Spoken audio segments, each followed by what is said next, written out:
Which draft prospects makes the most sense for the Detroit Pistons, in your opinion? It really depends on. Okay, there are so many factors on this, so I'm gonna try to just take one lane and stick with it and not quibble. If you're talking about the number one overall pick, I believe they have to draft Wembanyama. I mean, it's just Hmm. you just whether you don't want to pass up on a generational talent and just to try to be the smartest person in the room, and this guy turns out to be dynamic, and you got Yeah. to deal with it for the next 10, 15, how many ever years. They've done that already by trying to be the smartest person in the room by taking Darko over Carmelo. Don't do it again.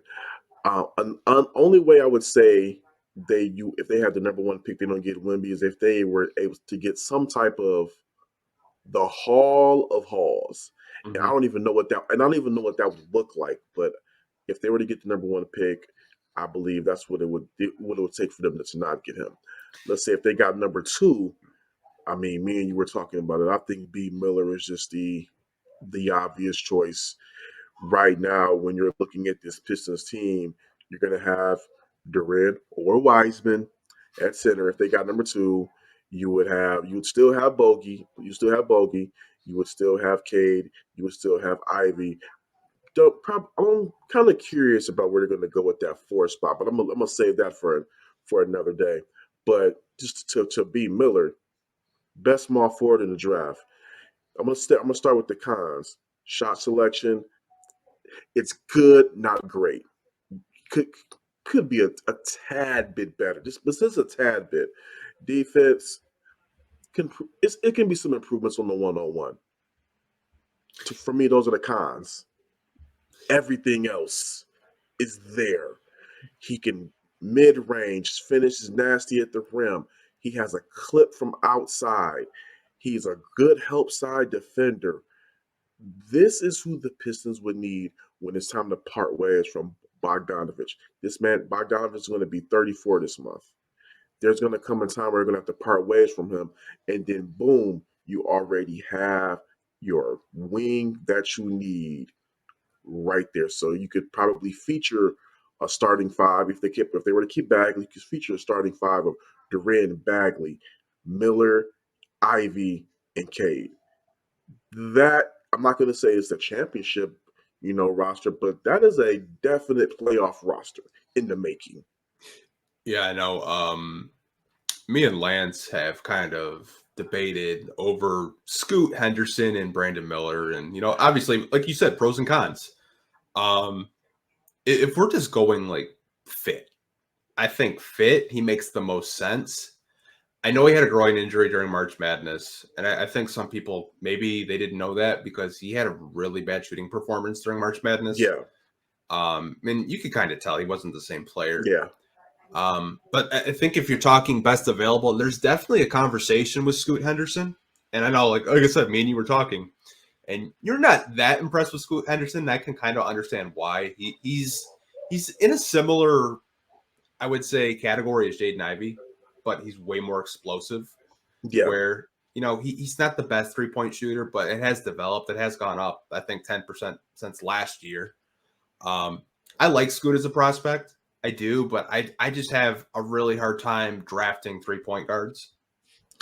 And that's where I'm at with it too about Scoot Henderson. It's like if you didn't have Jaden Ivey, Scoot Henderson would be a no brainer. I mean, we seen his tape, but for what the Pistons are building, you would unless I don't know what moves they would make as far as their backcourt outside of Ivy, but you would have a collection of guards that can not really shoot that well from long distance.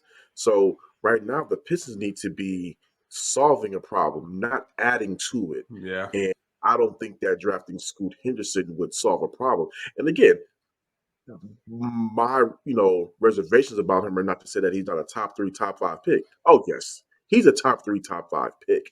I just don't think that he's a pick that the Pistons should make because it just makes no sense for the fit of this team moving forward. And I think that he's going to have some high upside, but the work they're putting in with Ivy and what we've seen from him, he's going to have high upside too.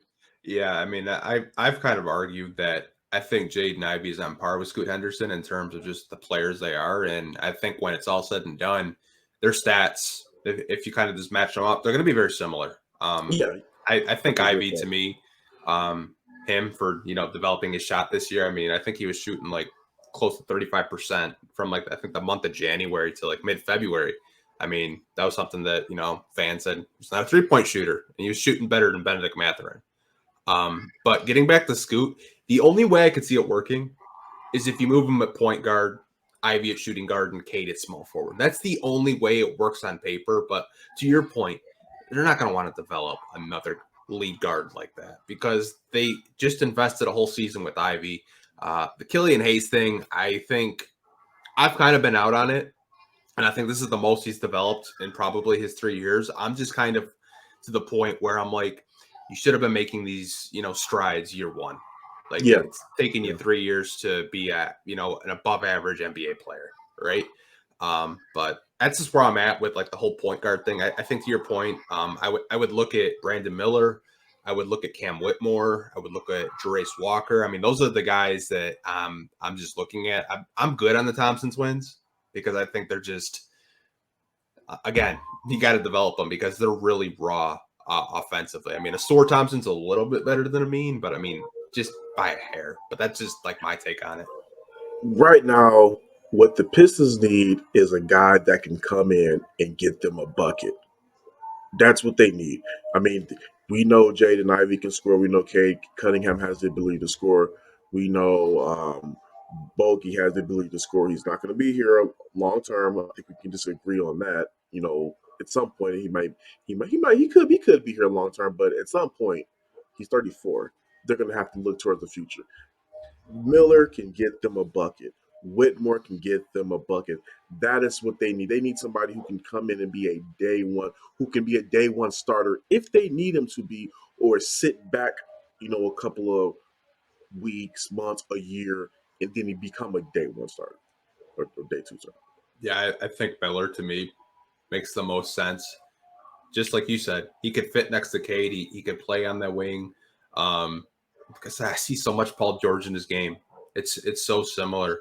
I know I told you I see a lot of Danny Granger and Paul George, and they're both guys that got drafted Yeah. by Indiana. Yeah. But I mean, like, man, if you had that type of small forward, I mean, you're probably not a 16-win team. Maybe you're a 30-win team, and depending on what you do in free agency, I mean, because I think right now you have around $28 million to spend with. Like, Yeah.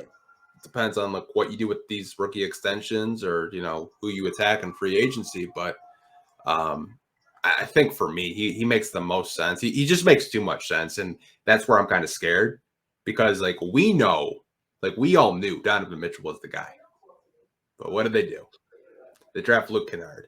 I don't want them, just having that type of thought process where he makes so much sense, even the casual fan can see it, and they draft a guy that's a project, and they're hoping he can become a two-way guy when the two-way guy is right there.